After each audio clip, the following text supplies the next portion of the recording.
సత్యాన్ని ఎరగకపోవడం నీ గుడ్డితనం అవుతుంది.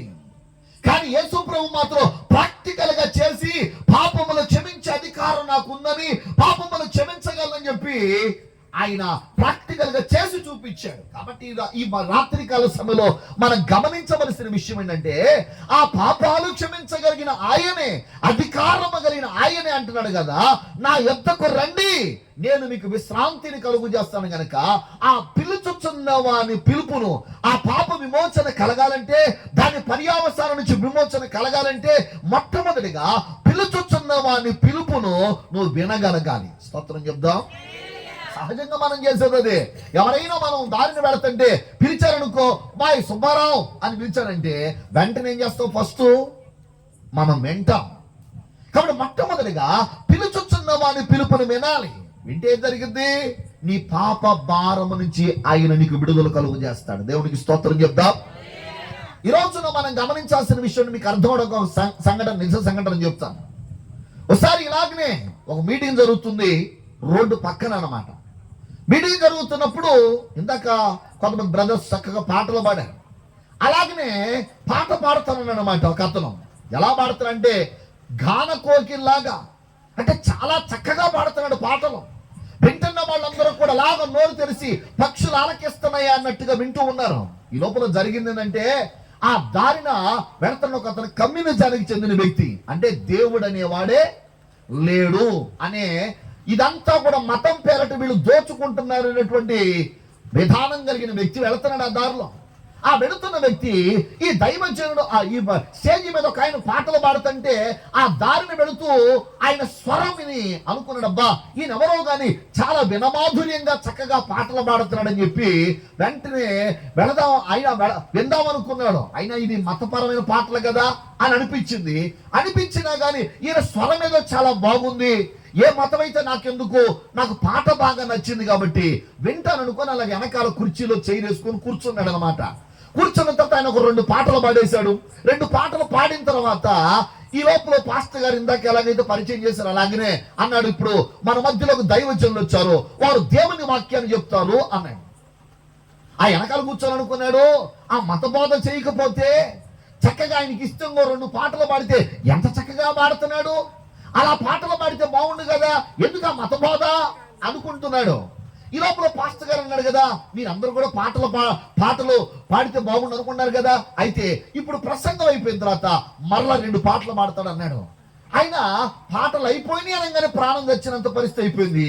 మరలా పాటలు పాడతాడనేప్పటికీ చచ్చిన ప్రాణం మళ్ళీ బతికినట్టు అనిపించి అనుకున్నాడు కదా, ఆ పాటలు ఎలాగైనా వినాలి, ఈ అవకాశం మరలా రాదనుకొని ఆ వెనకాలే కూర్చున్నాడు. ఆయన కూర్చొని సరే ఇప్పుడు ఈ పాస్టర్ గారు చెప్పే ప్రసంగం వినకూడదు అనుకుని ఏం చేశాడంటే 2 చెవుల్లో 2 ఏళ్ళు ఇలా పెట్టేసుకున్నాడు. ఎందుకని? ఒక్క మాట కూడా. చాలా మందికి అదే భయం. మా అక్క మామూలుగా ప్రభువు నమ్ముకోలేదు, అంటే ప్రభువు నమ్ముకొని బాప్తిసం పొందిన తర్వాత మా మామయ్య మరలా ఆమెని బ్యాక్ సైడ్ వెనక్కి తీసుకుని వెళ్ళాడు. కుటుంబం కోసం ఆమె ప్రభు నుంచి మరలా మామూలు కుల పద్ధతిలోకి వెళ్ళిపోయింది. ఆ కుల పద్ధతిలోకి వెళ్ళిపోయిన తర్వాత మామూలు ఎప్పుడైనా ఇలాంటి సందర్భం వచ్చి దేవుని వాక్యాన్ని మాట్లాడుతుంటే మా మామయ్య అంటాడు, అమ్మాయి మా అక్క పేరు మస్తానీలేండి, మస్తాని వచ్చావే అలా మాట్లాడమాక అంటాడు. ఎందుకని చెప్పండి గట్టిగా. చాలా మంది అంతే. కొన్ని చోట్ల ఇలాగే వాక్యం చెప్తూ ఉంటే పెద్ద టీవీ సౌండ్ పెట్టేసుకుంటారు. ఎందుకంటే ఎక్కడ ఇంటే చెప్పండి మారిపోతామని భయం. స్తోత్రం చెప్పండి. అందుకని అంటారు ఎనమాకు వచ్చే అంటాడు. కారణం అంటే వింటే మారిపోతాడు. అలాగనే జరిగిందంటే ఇతను కూడా ఈ మతపరమైన బోధ వినకూడదు అనుకుని 2 చెవుల్లో 2 ఏళ్ళు పెట్టుకున్నాడు. మొత్తానికి ఒక మొండి దోమ వచ్చి ముక్కు మీద వాలిందండి. కరెక్ట్ గా ముక్కు మీద వాలి కుట్టడం ప్రారంభించింది. ఏం చేశాడంటే 2 చెవుల్లో ఏళ్ళు చేయకుండా ఇలాగ ఊపడానికి ప్రయత్నం చేస్తే దోమ వెళ్ళిపోద్దని. అదేమో ఎల్లట్లా మొండి దోమ కదా. అందుకని ఏం చేశాడంటే ఒక చెవులో ఉన్న ఏలు తీసి వెంటనే అని చెప్పి ఇట్లా చెవులో పెట్టుకునే లోపల దైవజనుడు వాక్యం చెప్తాను కదా, చెవి గలవాడు అన్నాడు. వెంటనే చెవులు ఏలు పెట్టేసుకున్నాడు. ఈ లోపల మళ్ళా పాస్టర్ గారు ప్రసంగం చేస్తా ఉన్నారు. ఆ దోమ అడు తిరిగి మళ్ళీ ఏం చేశాడు, మళ్ళీ అదే ముక్కి మీద వాలి మరలా కుట్టడం ప్రారంభించింది. నొప్పి తట్టుకోలేక చాలాసేపు తలకే 2 చెవుల్లో 2 ఏళ్ళు పెట్టుకు ఇలాగ ఊపుతున్నాడు. కానీ అది పాటలా. ఇక చివరికి చేసేదేమో లేక మళ్ళీ ఈ చెవులు తీసి అన్నాడు. పాస్టర్ గారు ప్రసంగం చేస్తూ వినుగాక అన్నాడు. రెండు కూడితే ఏమైంది? చెవి గలవాడు వినుడుగా కానగానే, నాకు చెవులు లేవా, నేను వినలేనా అని రోషం తెచ్చుకొని విని మారు మనసు పొంది దేవునికి తన జీవితాన్ని అప్పగించుకున్నాడు. దేవునికి స్తోత్రం. ఎందుకు ఈ మాట చెప్తానంటే, యేసయ్య మాటలు మతాన్ని మార్చేవి కాదు, కానీ మనిషి మతిని మార్చే మాటలు ఇవి. మనస్సును మార్చే మాటలు, జీవితాన్ని మార్చే మాటలు. ఎంతో మంది త్రాగుబోతులు, వ్యభిచారులు, దొంగలు, మూర్ఖులు, మూఢాచారాలు కలిగిన అనేక మంది జీవితాలని మార్చింది ఎవరు తెలుసా? యేసయ్య మాట. స్తోత్రం చెప్పండి గట్టిగా, చెప్పండి హల్లెలూయా. మనకందరి యేసు స్తువట్టపురం అంటే గజ దొంగలకి నిలయం. గజ దొంగలకి నిలయం స్తువట్టపురం అంటే. భయంకరమైన గజ దొంగలతో నిండిపోయిన ఆ ప్రాంతానికి దైవజనులు వెళ్ళి సువార్త ప్రకటించారు. కాబట్టి నేటికి ఆ ప్రాంతానికి పేరేంటి తెలుసా? సువార్తపురం. స్తోత్రం చెప్పండి గట్టిగా. TV9 లో వాడు ఇచ్చిన మాట తెలుసా? ఇది స్తువట్టపురం కాదు, సువార్తపురం. ఎందుకని? గజ దొంగలని దేవుని వాక్యం మార్చింది. ఒకప్పుడు ట్రైన్లు అట్టించి వస్తుంటే ముందే అనౌన్స్మెంట్ చేసేవారు, జాగ్రత్త, గొలుసులు కానీ బంగారం కానీ విలువైన వస్తువులు అంటే జాగ్రత్త. ఎందుకంటే ట్రైన్లకి ట్రైన్ లాగేసేసి వెంటనే ఏం చేస్తుంది? లోపల ప్రవేశించేసి ఎలాంటి వాళ్ళైనా సరే, గొలుసులైనా సరే, బంగారం గాజులైనా ఏమైనా లాక్కొని వెళ్ళిపోతారు. అలాంటి వాళ్ళ జీవితాలు నేడు మారిపోయి దేవుని సేవ చేశారు. కొంతమంది క్రీస్తులను మృతి పొందారు ఇప్పటికే. దేవునికి స్తోత్రం కలుగును గాక. చెప్పండి హల్లెలూయా. ఎందుకు మాట చెప్తున్నా అంటే, యేసయ్య మాట జీవితాలను మార్చే మాట, బ్రతుకులను మార్చే మాట, వ్యక్తిత్వాన్ని మార్చే మాట. అందుకని కదా, ప్రయాసపడి భారం మోసుకొనుచున్న సమస్త జనులారా నా యొద్దకు రండి. వస్తే నేను చేస్తాను, ఆ పాపం వల్ల ఏ ప్రయాస అయితే, బాధ అయితే పడుతున్నారో దాని నుంచి నేను విడిపిస్తానంటున్నాడు. స్తోత్రం చెప్పండి. మీకు విషయం తెలుసా అండి? ఆ పక్షవాయు గలవాడిని ఎందుకు తీసుకొచ్చారు యేసయ్య దగ్గర పర్టికులర్ గా అంటే, వాడు బాగుపడాలని చాలా మందికి బాగా ఆశ. ఆ ఊళ్ళో ఆశ కలిగి ఆడు రోగాన్ని చూసి సహాయం చేసే వాళ్ళు ఉన్నారు, కానీ ఆయన బాగు చేద్దామని ఆశ కలిగింది. చాలా చోట్లకి తీసుకెళ్ళి ఉంటారు, నాకు తెలిసి చాలా మంది వైద్యుల దగ్గర తీసుకెళ్ళి ఉంటారు. ఎవరి వల్ల? కారణం ఏంటి?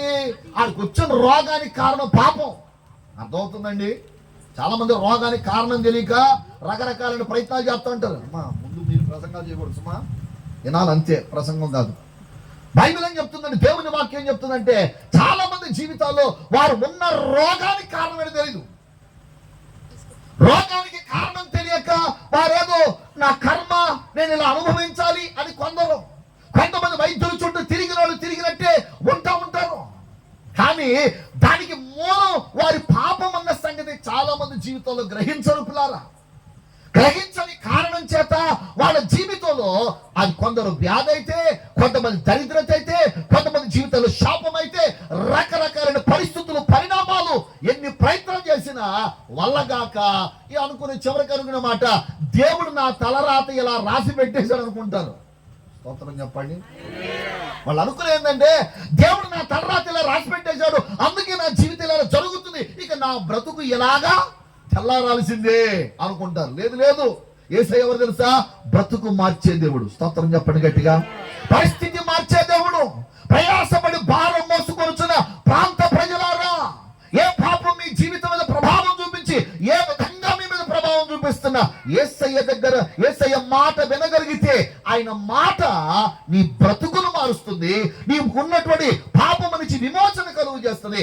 ఆ పాపం వల్ల ఏమైనా ప్రభావం అనుభవిస్తున్నావో వాటన్నిటి నుంచి కూడా నీకు విడుదల కలుగు చేస్తుంది. స్తోత్రం చెప్పండి. నీకు అర్థం అవడానికి మరొక చిన్న ఎగ్జాంపుల్ చెప్తాను వినండి. ఒకసారి యేసయ్య గారు ఒక చోట మీటింగ్ వెళ్ళారట. ఆయన వాక్యం చెప్పడానికి వెళ్ళి వాక్యం చెప్పేశాడు. అయిపోయిన తర్వాత ఆయన తన యొక్క మందిరానికి వెళ్ళిపోవడానికి కారు ఎక్కి కొంచెం దూరం వెళ్ళేపాటికి జస్ట్ అలాగా కొంచెం 2 అడుగుల ముందుకు వెళ్ళేపాటికి ఆ సమయంలో ఒక పెద్ద ఆయన, రాత్రి 12 గంటల సమయం అవుతుంది, కారుకు అడ్డం పడి అన్నాడు, అయ్యా నా భార్యకు బాగోలేదండి, దయచేసి వచ్చి చిన్న ప్రార్థన చేయండి అన్నాడట. యేసయ్య గారు అన్నాడు, ఇప్పటికే 12 అయిపోయింది బాబు, కాబట్టి పొద్దున వచ్చి మామూలుగా ప్రార్థనలో పెడతాను, మీ భార్యకి ఏమైంది? మంచం మీద ఉందండి, ఎంతకాలం నుంచి? 17 సంవత్సరాల బట్టి. అయితే ఆయనను ప్రార్థన చేస్తానులే మీ ఆవిడ గురించి అనంటే ఆయన కన్నీళ్లు పెట్టుకుని ఏడ్చారట, అయ్యా దయచేసి వచ్చి ఒక్కసారి చిన్న ప్రార్థన చేయండి అని. సరే తప్పదు కదా, ఆయన పెద్ద ఆయన కన్నీళ్ళు ఎందుకు కారుస్తున్నాడు, బాధపడతాడని చెప్పి సహజంగా అంత వయసులో ఉన్న వాళ్ళు తన భార్య కోసం ఎందుకు ఏడుస్తున్నారు అనుకొని సరే అని చెప్పి కారు దిగెళ్ళి ప్రార్థన చేద్దాం కదా అని వెళ్ళాడట. ప్రార్థన చేయడానికి వెళ్తే భార్య మంచం మీద పడిపోయా, మంచం మీద అలాగా మంచానికి కత్తుకున్నట్టుగా మంచం మీద 17 సంవత్సరాలు బట్టుంది. అన్ని పరిచయలు భర్తే చేస్తున్నాను. అయితే అలా ఆ పరిస్థితి చూసి ఎందుకు ఇలా జరుగుతుంది ఏమోనండి, ఎంతమంది డాక్టర్ల దగ్గర తీసుకెళ్ళామో, ఎన్ని టెస్టులు చేపించామో, ఎన్ని టాబ్లెట్లు వాడామో, ఎంత ఖర్చు పెట్టామో, కానీ ఏమీ ప్రయోజనం లేకుండా పోయింది. అప్పుడు సరే అని చెప్పి దైవజనుడు ప్రార్థన చేద్దామని కళ్ళు మూసుకొని ప్రార్థన చేస్తున్నట. ప్రార్థన చేస్తుంటే దేవుడు ఏం చూపిస్తున్నంటే ఒక అట్లకాడ చూపిస్తున్నట్ట. ఏంటి చెప్పండి? అట్లకాడగా కనబడుతుంటే ఆయన అన్నాడు, అమ్మా ప్రార్థన చేస్తేనే దేవుడు ఏంటి అట్లకాడ చూపిస్తున్నాడంటే ఆడ అబ్బే అదేం లేదులేండి అన్నారట. అదేం లేదు కాదు, అసలు ఏం జరిగిందో చెప్పండి అంటే అప్పుడు చెప్పారంట, అయ్యా 17 ఏళ్ల క్రితం మేము వేరే ప్రాంతంలో ఉండేవాళ్ళం. ఆ ప్రాంతంలో ఉంటున్నప్పుడు మామూలుగా పక్కింటి వాళ్ళతో ఎదురింటి వాళ్ళతో ఏదో ఒక అవసరం వస్తుంది కదా, అవసరానికి తగ్గట్టుగా అట్లకాడ తీసుకొని వచ్చాం. అది చూస్తే చాలా విచిత్రంగా ఉంది కాబట్టి మరలా ఇంత దూరం వచ్చి అట్లకాడ తీసుకొని పోతారా అని అనుకోని ఏం చేశారంటే వచ్చేప్పుడు అట్లకాడ తీసుకొని వచ్చారట. వచ్చిన తర్వాత ఆ అట్లకాడ మామూలుగా తీసుకెళ్ళిన యొక్క వస్తువులన్నీ కూడా సంచులో ఉంటాయి కదా, ఆ సంచులో ఉన్న కోడి తీస్తా అట్లకాడ అలా తీస్తా ఉండగానే ఓ నడువు పడిపోయింది. ఆ నడువు పడిపోయింది. ఇక ఆ నడువు పడిపోయేసరికి ఇక అప్పుడు హాస్పిటల్ తీసుకెళ్లి 17 సంవత్సరాలు తిప్పారు కానీ ఏం ప్రయోజనం లేదు. అప్పుడు భర్త అడిగాడు, అమ్మా నిజంగా కదా ఆ అట్లకాడను సంచొప్పదీసి అది సర్దుతున్నప్పుడే కదా నీకు ఎలా జరిగిందంటే అవునవును అందుకే అప్పుడే జరిగింది అయ్యా అని. అప్పుడు చెప్పాట, కాని దాన్ని ఆశించారు గనక ఆ శాపం ప్రభావం పనిచేస్తుందని దాన్ని తీసుకెళ్ళి ఎప్పుడైతే పాడేమన్నాడో అది పడవేసాడు. దైవజన్ ఇక్కడ ప్రార్థన చేస్తూనే ఉన్నాడు. అద్భుతమైనటువంటి రీతిలో 17 సంవత్సరాల తర్వాత లేచి మా నార్మల్ గా నిలబడింది. దేవునికి స్తోత్రం. ఎందుకు మాట చెప్తున్నానంటే మీ పాపం మీ జీవితంలో ఉన్నంత కాలం అది ఏదో ఒక కోణంలో మీ జీవితం మీద ప్రభావం చూపిస్తూ ఉంటది. కాబట్టి ఆ ప్రభావం మీ జీవితం మీద, ఎందుకంటే బైబిల్ అన్నది మనుషుడా ఏమి విత్తుతావో అదే పంటకు వస్తాం. కాబట్టి నువ్వు ఏమి విత్తుతున్నా పాపాన్ని విత్తితే దాని పర్యావసానం ఖచ్చితంగా కోయవలసి ఉంటుంది. కనుక ఈ రాత్రి ప్రేమ కలిగిన దేవుడు పిలుస్తున్నాడు, ప్రయాసపడి భారము మోసుకొనుచున్న సమస్త జనులారా, ఈ ప్రాంత ప్రజలారా, ఆయన పిలుపును వినగలిగితే ఆయన ఎవరో తెలుసా? నీకు విశ్రాంతినిచ్చేవాడు, నీ పాపము నుంచి విడిపించేవాడు. పాపం వల్ల ఏ పర్యావసానం అయితే అనుభవిస్తున్నామో వాటన్నిటిలో నుంచి విడిపించగలిగిన ఏకైక దేవుడు. స్తోత్రం చెప్పండి గట్టిగా. సమయాన్ని బట్టి రెండో మాటలు మనం గమనిస్తే యెషయా గ్రంథము 45వ అధ్యాయము 22వ వాక్యాన్ని చూద్దాం. చూడండి, యెషయా గ్రంథం 45:22 వాక్యం. భూదిగంతమ నివాసులారా నా వైపు చూసి రక్షణ పొందండి, దేవుడను నేనే మరి ఏ దేవుడును లేడు. స్తోత్రం చెప్పండి గట్టిగా చెప్పండి. హల్లెలూయా. ఎంత మాట అన్నాడు చూడండి ఆయన, దేవుడను నేనే మరి ఏ దేవుడును.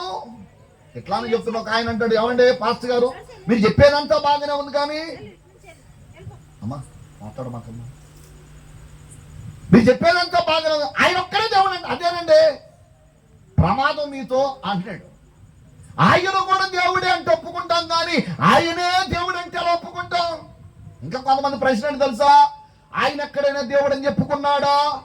ఏంటంట, నేను వచ్చి ఈ సభలకు స్పీకర్ని నేనే అన్నానా? ఏంటో మాట్లాడరేంటండి? అన్నానా అనలేదా? అర్థమైందా? ఈ పాంప్లెట్ మీ చేతికి వచ్చిందా? వచ్చిన వాళ్ళందరికీ నేను ఒకవేళ కనుక వచ్చి వరకు అక్కడ కూర్చోగానే మీకు అర్థమవుదా? ఫోటోలో ఉన్నాడే ఆయనగేనా?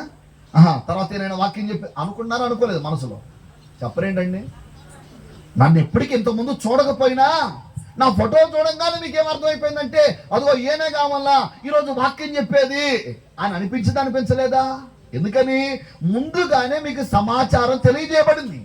ప్రభువైన యేసుక్రీస్తు అచేతనంగా వచ్చి ఇక్కడ పడిపోయినాడు కాదు. ఆయన కొన్ని వందల సంవత్సరాల క్రితం నుంచే ఆయన భూమి మీదకు వస్తాడని, కన్యక గర్భాన పుడతాడని, ఆయన సాక్షాత్తు దేవుడని, ఆయనకు పెట్టే పేరేంటో, ఆయన చేసే కార్యాలేంటో ప్రతి ఒక్కటి ప్రవచనాత్మకంగా ముందే రాయబడింది. స్తోత్రం చెప్పండి గట్టిగా. ప్రవక్తలు ప్రవచించారు ఆయన గురించి. ప్రవచనాత్మకంగా రాయబడిన సంగతుల గురించి నెరవేర్చడానికి ఆయన వచ్చానని లేఖనాల్లో కూడా మనం గమనిస్తాం. అయితే ఆయన బైబిల్ గ్రంథంలో మనం గమనించినప్పుడు యోహాను సువార్తలో 2 సందర్భాలు మనకు కనబడతాయి.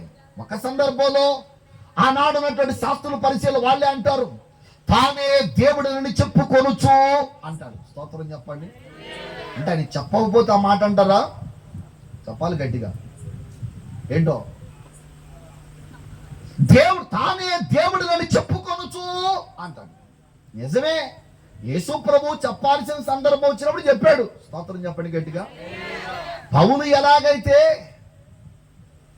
ఒక యూదుడను విమర్శించకుండా, ఒక రోమీయుడిని మీరు విమర్శించకుండా శిక్షించకూడదని చెప్పి ఎలా మాట్లాడాడో, సందర్భాన్ని బట్టి యేసు ప్రభు కూడా మాట్లాడిన సందర్భాలు ఉన్నాయి. స్తోత్రం చెప్పండి గట్టిగా. కానీ మనకేమంటే ఇలా చెప్పాడా? ఆయన చెప్పాడు, చెప్పడమే కాదు, ఇందాక చెప్పినట్టుగా ఆయన దేవుడిని నిరూపించగలిగిన సాక్షాత్తు ప్రత్యక్షమైనటువంటి సాక్ష్యాలను కూడా ఆయన దేవుడు అంటానికి అర్హత కలిగిన వాడు అనేటువంటి విషయాన్ని లేఖనాల్లో ప్రస్తావించడమే కాదు సుమా, సాక్షాత్తు దేవుడు చేసే కార్యాలను చేసి చూపించాడు. స్తోత్రం చెప్పండి. కాబట్టి హల్లెలూయా. కాబట్టి ప్రియమైన సహోదరి సహోదరులారా, యేసు ప్రభువు అన్నాడు, దేవుడను నేనే, మరి ఏ దేవుడునో లేడు. మనం అనొచ్చు, అది చాలా మంది అంటారు అది బాధకరంగా ఉందండి, ఆయనే దేవుడు అంటాం. అంటే మనం ఎవరైనా ఏమనాలి? బంగారాన్ని బంగారమే అనాలి. అవునా కాదమ్మా? మాట్లాడండి. ఇత్తడు కూడా బంగారానికి దగ్గర కలరు కాబట్టి ఇత్తడు కూడా బంగారం అందాం అంటే అవుద్దా? బందర్లో రోడ్డు గోల్డ్ దొరుకుతుంది కాబట్టి ఆ రోడ్డు గోల్డ్ కూడా గోల్డ్ లాగానే ఉంటుంది కాబట్టి దాన్ని కూడా మనం గోల్డ్ అందాం అంటే అవుద్దా? చెప్పరండి గట్టిగా. స్తోత్రం చెప్పాలి గట్టిగా.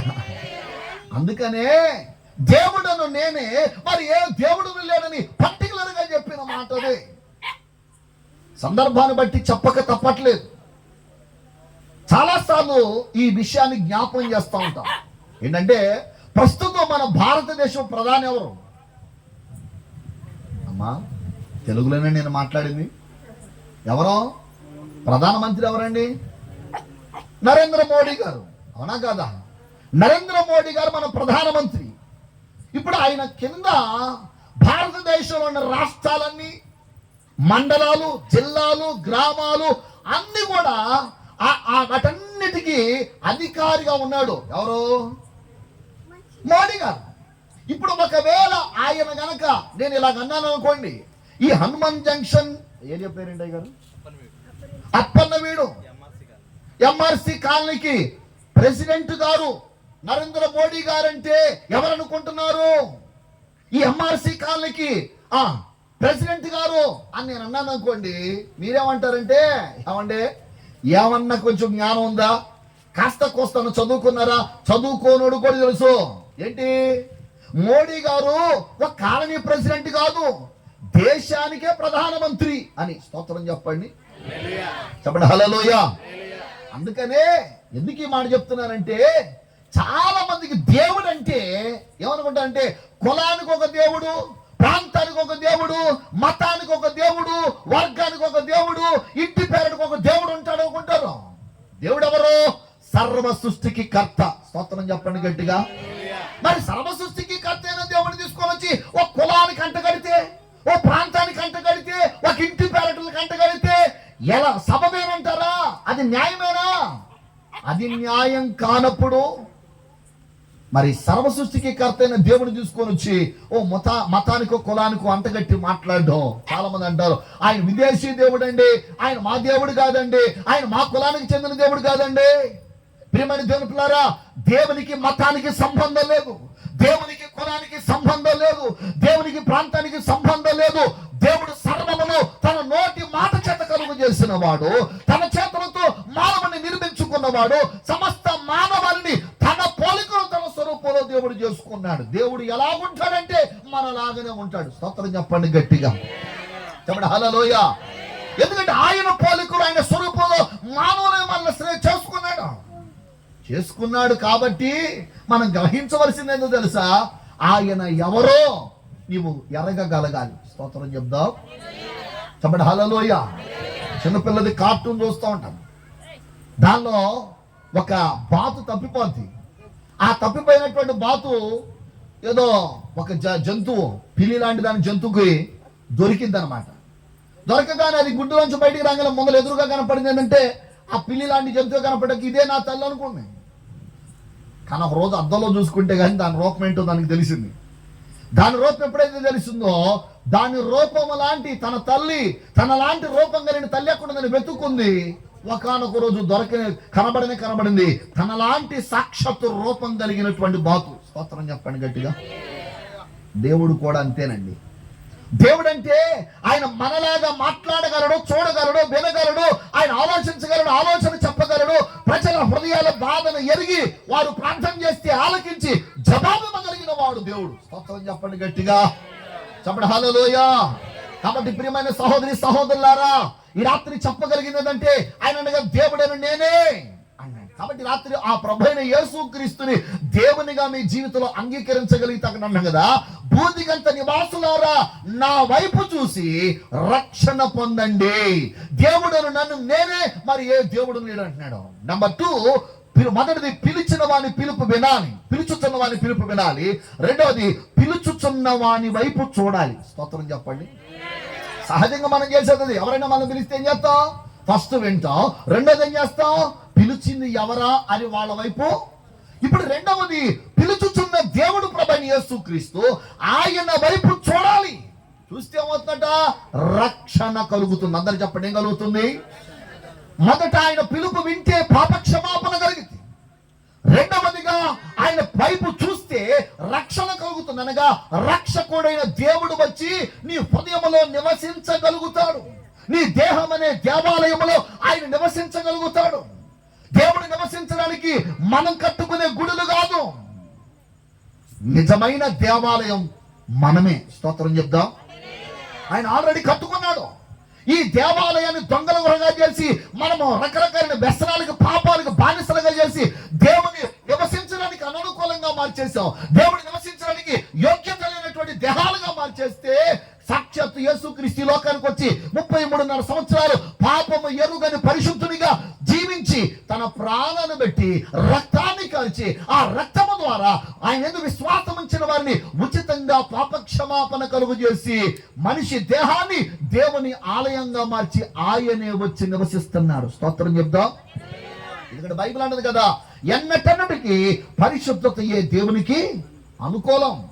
కాబట్టి దేవునికి అనుకూలమైనది పరిశుద్ధతే గనక ఆ పరిశుద్ధత కలిగిన ఏ వ్యక్తి అయితే దేవుని చేత పరిశుద్ధపరచబడతాడో పరిశుద్ధపరచబడిన వ్యక్తి హృదయంలో దేవుడు వచ్చి నివసిస్తాడు. కాబట్టి రాత్రి ఆ రక్షణ అనుభవం కావాలంటే ఆయన వైపు నువ్వు చూడగలగాలి. స్తోత్రం చెప్దాం. బైబిల్లో ఇశ్రాయేలు ప్రజలు దేవునికి విరోధంగా పాపం చేస్తే తాపకరమైన సర్పాలు వచ్చి వారిని కరవడం ప్రారంభించింది. వారు నొరగరగకి చచ్చిపోతుండే మోషే అనేటువంటి భక్తుడు ప్రార్థన చేశాడు, నాయనా ఇలాగ వదిలేస్తే ఈ ప్రజలందరూ చనిపోతారు అని. ఎప్పుడైతే అలాగ ప్రార్థన చేశాడో ఆ ప్రార్థన దేవుడు విని అన్నాడు, మోషే ఇత్తడి సర్పం ఒకటి చేయించి ఎత్తైన స్థలములో పెట్టు, ఎత్తైన స్తంభం మీద పెట్టు, ఎవరు దాని వైపు నిదానించి చూస్తారో వారు బ్రతుకుతారన్నాడు. స్తోత్రం చెప్దాం. ఎలా చూడాలంటే ఎలాగా? నిదానించి చూడాలి. ఒక ఆయన లాగానే, అంటే ఇలా చెప్తున్నా వేరుగా అనుకోమాకండి. ఒక రోజు ఒక ముస్లిం అయినా నన్ను కలిసి అన్నాడు కదా, ఏమయ్యా ఏసే రక్షకుడు, ఏసే రక్షకుడు, ఏసే రక్షకుడు అన్నావు. యేసు ప్రభు తన్ను తానే రక్షించుకోలేకపోయాడు. తన్ను తాను రక్షించుకోలేకపోయిన వాడు నిన్ను ఎలా రక్షిస్తాడు అన్నాడు. స్తోత్రం చెప్పండి. నేనన్నాను, నాయన ఒక్కసారి ఇలా చూస్తే అర్థం కాదు. బైబిల్ అందుకని కదా నిదానించి చూడాలని. స్తోత్రం చెప్పండి గట్టిగా. ఎందుకని నిదానించి చూస్తే ఏమర్థమవుతుంది? ఆయన ఎందు నిమిత్తము శిలువలో అలా మౌనంగా ఉన్నాడు. అంటే వీళ్ళు ఏమనుకుంటారంటే, సహజంగా మనుషులు అనుకుంటారంటే దేవుడు అంటే ఎలా ఉండాలి? టక్క టక్క దిగొచ్చేసి వెంటనే ఎవడెవడైతే ఉన్నారో వాళ్ళందరినీ అటు ఇటు కొట్టేసేసి, రే నేను అంటే ఎవరు అనుకున్నావురా, నా సత్తా ఇది అని చూపించుకుంటే ఏమవుతాడని చెప్పండి? దేవుడు అవుతాడని. ఏది సినిమాల్లో చూసి హీరోలు అంటారు చూడండి, ఇలాన్ని అటు ఇటు టకా టకా టకా కొట్టేసేసి ఈ నిలబడేసేసి అబ్బా ఈ రియల్ హీరోరా అనుకుంటారు చాలా మంది. దేవుడు అంటే ఎలా చేస్తారనుకున్నారు? కానీ బైబిల్ గ్రంథంలో యేసుక్రీస్తు ఎందుకు వచ్చాడంటే అనేకుల ప్రాణ విమోచన క్రయానార్థమై, అనేకుల పాప క్షమాపణ నిమిత్తమై తన ప్రాణము పెట్టడానికి దిగి వచ్చాడు ఆయన. స్తోత్రం చెప్పండి గట్టిగా, చెప్పండి హల్లెలూయా. నీకు దేవునికి మధ్యవర్తిగా వచ్చి దేవునికి మానవునికి మధ్య అడ్డుగా నిలబడిపోయిన ఆ పాపమును, ఆ దోషమును తొలగించడానికి నీకు నాకు బదులుగా శిక్షను అనుభవించడానికి వచ్చాడు. ఒకవేళ మీరు ఎవరైనా మధ్యవర్తిగా ఉండి కనుక ఎవరికైనా ₹1,00,000 ఇప్పించారనుకోండి, తీసుకున్నాడు అడ్రస్ లేకుండా, ఆ హనుమాన్ జంక్షన్ లో లేకుండా, ఆంధ్రప్రదేశ్ లో లేకుండా పోయాడు అనుకోండి, ఆ అడ్రస్ అక్కడ తెలియదు అనుకోండి, ఎవరిని పట్టుకుంటారమ్మా చెప్పండి? ఎవరిని పట్టుకుంటారు? మధ్యవర్తిని పట్టుకుంటారు. నాకు గనక మధ్యవర్తిని పట్టుకుంటే నువ్వు నన్ను అడుగుతావుంటాయి అంటే, అదిగో అక్కడ సంతకం పెట్టింది ఎవరు? హామీ ఇచ్చింది ఎవరు? చెప్పండి గట్టిగా. హామీ ఇచ్చింది ఎవరు? నువ్వే. ఇచ్చినప్పుడు ఏం చేయాలి? దాన్ని నెరవేర్చాలి. దేవుని వాక్య భావాలు ఆదికాండం 3:15 దేవుడు వాగ్దానం చేసినట్టుగానే మనుషులందరి పాపం కొరకు తన ప్రాణ క్రయధనమును చెల్లించడానికి పరమును విడిచేసే ఈ భూలోకానికి వచ్చాడు. దేవునికి స్తోత్రం చెప్దాం. ఆయన పరలోకాన్ని విడిచిపెట్టి ఈ భూలోకానికి వచ్చాడు. సర్వ మానవాళి పాపం వలన తన ప్రాణమును భరించాడు. నీకు నాకు బదులుగా ఆయన శిలువలో మరణించడానికి, పాప శిక్షను అనుభవించడానికి వచ్చాడు. ఆ పాప శిక్షను అనుభవించడానికి వచ్చినప్పుడు, మనకు బదులుగా ఆయన మరణిస్తున్నప్పుడు నోరు తెరవకూడదు. అందుకని బైబిల్ రాయబడింది కదా, వద్దకు సిద్ధమైన గొర్రె పిల్ల బొచ్చు కత్తిరించు వాని ఎదురు ఎలా మౌనంగా ఉంటుందో ప్రభువైన యేసుక్రీస్తు నా మనందరి దోష శిక్షను ఆయన మీద వేసుకొని మౌనముగా శిక్షనంతా భరించాడు ఆయన. మౌనముగా శిక్షనంతా భరించాడు ఆయన. నేనన్నాను, నిదానించి చూస్తే అర్థం అవుతుంది. స్తోత్రం చెప్పండి. ఆయన చెయ్యలేక కాదు. ఉదాహరణ చెప్తాను వినండి. యేసు ప్రభువును పట్టుకోవడానికి వచ్చారు సైనికులు. వస్తే వెంటనే పేతురు కోపం చేసి, అమ్మో నా ప్రభువునే పట్టుకుంటావా అని మలుకు అనేవాడు చెవి తెగ నరికేశాడు. తగినరకగానే యేసు ప్రభు అన్న మాట, పేతురు నా వలన నేర్చుకున్నది ఇదేనా అన్నాడు. వెంటనే పేతురు ఖడ్గం తీసి పక్కన పెట్టేశాడు. అప్పుడు వెంటనే పేతురుతో అంటే, పేతురు నేను నా తండ్రిని వేడుకుంటే 12 వ్యూహముల సైన్యం, 12 వ్యూహం అంటే 6,000, 12 వ్యూహములు అంటే 72,000 మంది దేవదూతలు వస్తారు. స్తోత్రం చెప్పండి. ఒక చిన్న మాట వేసే కనుక ఆ క్షణంలో అయ్యా ఈ బాధ భరించలేకపోతున్నానైనా, దేవదూతలు పంపించిన అంటే 72,000 మంది దేవదూతలు వచ్చేస్తారు. ఎందుకు ఈ మాట చెప్తున్నాను జాగ్రత్తగా అండి. ఒక్క దేవదూత యొక్క శక్తి ఎంత మనకు తెలుసు. హిజ్కియా కాలంలో సన్నిహరీబు యుద్ధం చేయడానికి వస్తే శక్తి చాలక హిజ్కియా దేవుని మందిలో ఏడ్చి ప్రార్థన చేస్తాడు, నాయనా ఆ సన్నిహరీబు అనేవాడు చాలా మందిని హతమార్చాడయ్యా, చాలా మందిని చంపేశాడు, చాలా రాజ్యాలు జయించేశాడు, నా వల్ల కావట్లేదు బాబు, ఏం చేయాలో అర్థం కావట్లేదని ఏడ్చి నిద్రపోయి ప్రార్థనలో పడిపోయాడు. జరిగిందని తెలుసా? ఆ రాత్రి ఒక దేవదూత దిగొచ్చి ఒక రాత్రిలో 185,000 మందిని హతమార్చాడు. స్తోత్రం చెప్పండి గట్టిగా. ఒక రాత్రిలో 185,000 మందిని హతమార్చారు ఒక దేవదూత. అలాంటి దేవదూతలు 72,000 మంది వచ్చి ఎంత ఉందమ్మా మాట్లాడరండి. ఒక్క రాత్రిలో 1,000,000 మంది పైన చచ్చిపోతారు. యెరూషలేములో అంతమంది లేరు. స్తోత్రం చెప్పండి. ఆ రోజుల్లో శిక్ష వేసిన వాళ్ళు అంతమంది లేరు. యేసు ప్రభువు నా తండ్రిని పెరుగుంటే 72,000 మంది దేవదూతలు వచ్చేస్తారు. కానీ ఆయన ఎందుకని? నీ కోసం నా కోసం నోరు తెరువలేదాయే ప్రేమ, బదులు పలుకలేదాయే ప్రేమ, ఇది ఎవరి కోసమో? ఈ జగతి కోసమే, ఈ జనుల కోసమే. దేవుని స్తోత్రం చెప్దాం. నీ కోసం నా కోసం మధ్యవర్తిగా వచ్చాడు కాబట్టి ఇప్పుడు ఏమి ఆయన మౌనంగా ఉండి నీ కోసం నా కోసము ఆఖరి రక్త పట్టు కారేంత వరకు సిలువలో మరణించాడు. అందుకనే భక్తుడు చక్కని పాట రాశాడు. ఏమని తెలుసా? సిలువను చూచు కొలది శిల సమానమైన మనసు కరిగి తరిగి నీరగు చున్నదిరా. సిలువను చూసే కొద్దికి మన హృదయాలు కరిగిపోతూ ఉంటాయి. స్తోత్రం చెప్పండి గట్టిగా. అందుకనే నిదానించి చూడాలి. మోషే ఇత్తడి సర్పం ఎలాగో ఎత్తనో మనిషి కుమారులకు ఎత్తబడాలి అని యోహాను సువార్త 3వ అధ్యాయంలో రాయబడినట్టుగా ఆయన ఎత్తబడ్డాడు, సిలువలో మరణించాడు. ఆయన సిలువలో ఎందుకు మరణించాడు అనేది ఆయన వైపు నిదానించి చూస్తే నీ కోసం నా కోసమే అని చనిపోయాడు. స్తోత్రం చెప్పండి గట్టిగా. ఎవరి కోసం చనిపోయాడు ఆయన? చెప్పాలి ఎవరి కోసం చనిపోయాడు ఆయన? నీ కోసం నా కోసం సర్వ మానవాళి కోసం తన ప్రాణాన్ని బలిదానంగా అర్పించాడు. ఆయన రక్తాన్ని కార్చాడు. ఆయన వైపు నిదానించి చూస్తే నీ పాపముల కొరకే ప్రభు చనిపోయిన అవగాహన, గ్రహింపు నీకు వస్తుంది. గ్రహింపు వచ్చాం కాబట్టి ఈ రోజున మనసు మార్చుకొని మారు మనసు పొంది పాప క్షమాపణ నిమిత్తం బాప్తిసం పొంది యేసుక్రీస్తుని సువార్త ప్రకటిస్తున్నాం. స్తోత్రం చెప్పండి గట్టిగా, చెప్పండి హల్లెలూయా. యేసుక్రీస్తు రక్తము ద్వారా పాప క్షమాపణ కలుగుతుందని ధైర్యంగా ప్రకటించడానికి కారణం వ్యక్తిగతంగా అనుభవించిన వారం కాబట్టి, యేసు రక్తం చేత కడగబడినటువంటి అనుభవం వ్యక్తిగతంగా ఉంది కాబట్టి. దేవుని స్తోత్రం చెప్దా. మా మావయ్య అన్నాడు, రే యేసు రక్తం ఏంట్రా, పాపాలు కడగడం ఏంట్రా, ఎలా కడిగిద్దిరా, అదిరా ఇదిరా అని చెప్తున్నాడు. నేను అన్న, మావయ్య ఒకవేళ నా మాటను ఎదిరించగలవేమో కానీ నా అనుభవాన్ని ఎదిరించలేవు. ఎందుకో తెలుసా?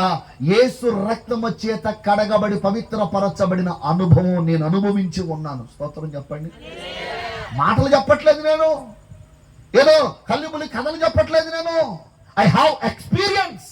వ్యక్తిగతంగా నేను అనుభవించాను. యేసు రక్తం చేత కడగబడి పవిత్రపరచబడ్డం అంటే ఎలాగుంటుందో, యేసయ్య రక్తం ద్వారా జీవితాలు ఎలా మార్చబడతాయో వ్యక్తిగతంగా నేను, నా కుటుంబం అనుభవించాం కాబట్టి ధైర్యంగా ఈ రాత్రి చెప్పగలుగుతున్నాను. స్తోత్రం చెప్పండి గట్టిగా, చెప్పండి హల్లెలూయా.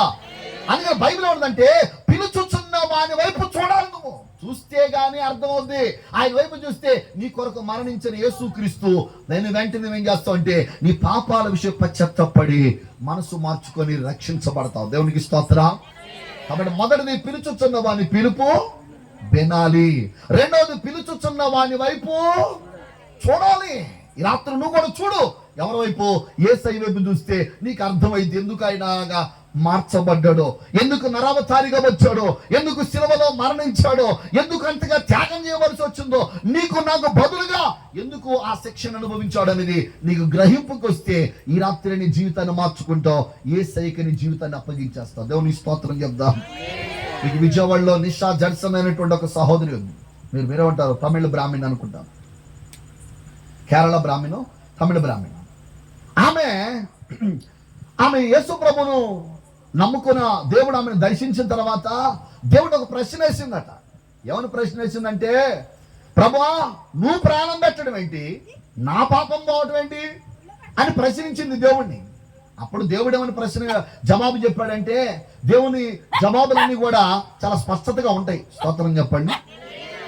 దేవుడు ఏమన్నాడంటే, అమ్మా ఒకవేళ నీవు గనక ఎవరి దగ్గరైనా ఒక 10,000 అప్పు తీసుకుంటే అప్పు నువ్వు కడితేనే తీరుతుందా, మీ నాన్న కట్టినా తీరుతుందా అని. అప్పుడు చెప్పాడుగా ఆమె చెప్పింది, అయ్యా నేను కట్టినా తీరిద్ది, మా నాన్న కట్టినా తీరిద్ది. కాబట్టి నీకు బదులుగా నేను మరణించి నీకు పాప క్షమాపణ కలుగు చేశాను. చప్పట్లు గట్టిగా కొడతారు ఒకసారి. దేవునికి స్తోత్రం కలుగును గాక. నీకు బదులుగా నేను మరణించి నేను నీ పాపముల బలను నేను చెల్లించాలన్నాడు. ఈ రాత్రి నీ ఎవరైనా కావచ్చు, నేను మనందరి పాప దోషముల నిమిత్తమై క్రీస్తు శిలువలో తన ప్రాణాన్ని పెట్టాడు గనక ఆయన విశ్వాసం నుంచి పాప క్షమాపణ ఉచితంగా ఈ రాత్రి పొందాలని ప్రభు ప్రేమను బట్టి తెలియజేస్తున్నాం. దేవునికి స్తోత్రం.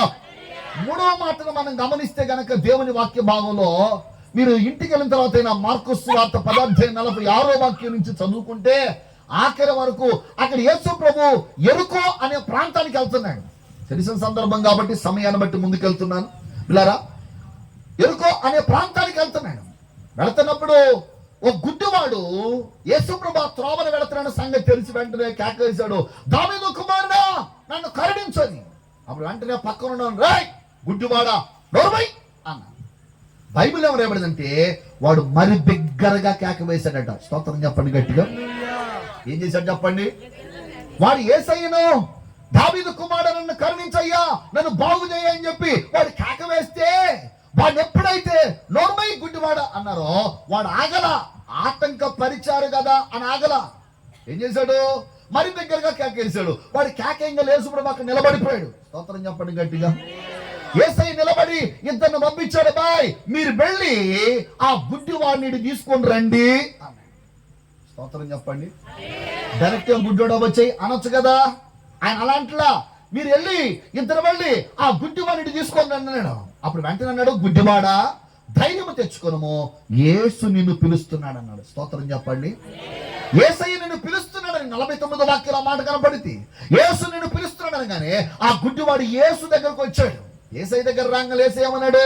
నేను నీకేమి చేయగోరుచున్నాను అన్నాడు. వెంటనే అన్నాడు కదా, అయ్యా నేను చూపు పొందగోరుచున్నాను అన్నాడు. యేసు ప్రభు వెంటనే వాడి కళ్ళు ఇచ్చేశాడు. స్తోత్రం చెప్పండి గట్టిగా. ఈ రాత్రి ఎందుకు ఈ సందర్భం చెప్తున్నంటే, మూడవది పిలుచుచున్న వాని యొద్దకు రావాలి. మొదటిది వినాలి, రెండవది చూడాలి, మూడవది పిలుచుచున్న యేసుక్రీస్తు యొద్దకు రావాలి.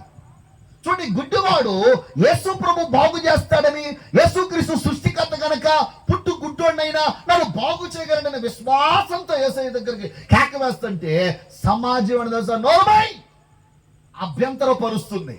పిల్లారా, ఒక విషయాన్ని గమనించండి. తూకిగా నా సాక్ష్యాన్ని కూడా మీకు తెలియజేస్తాను. మా కుటుంబం చాలా ఆర్థిక దారిద్రతలోకి వెళ్ళింది.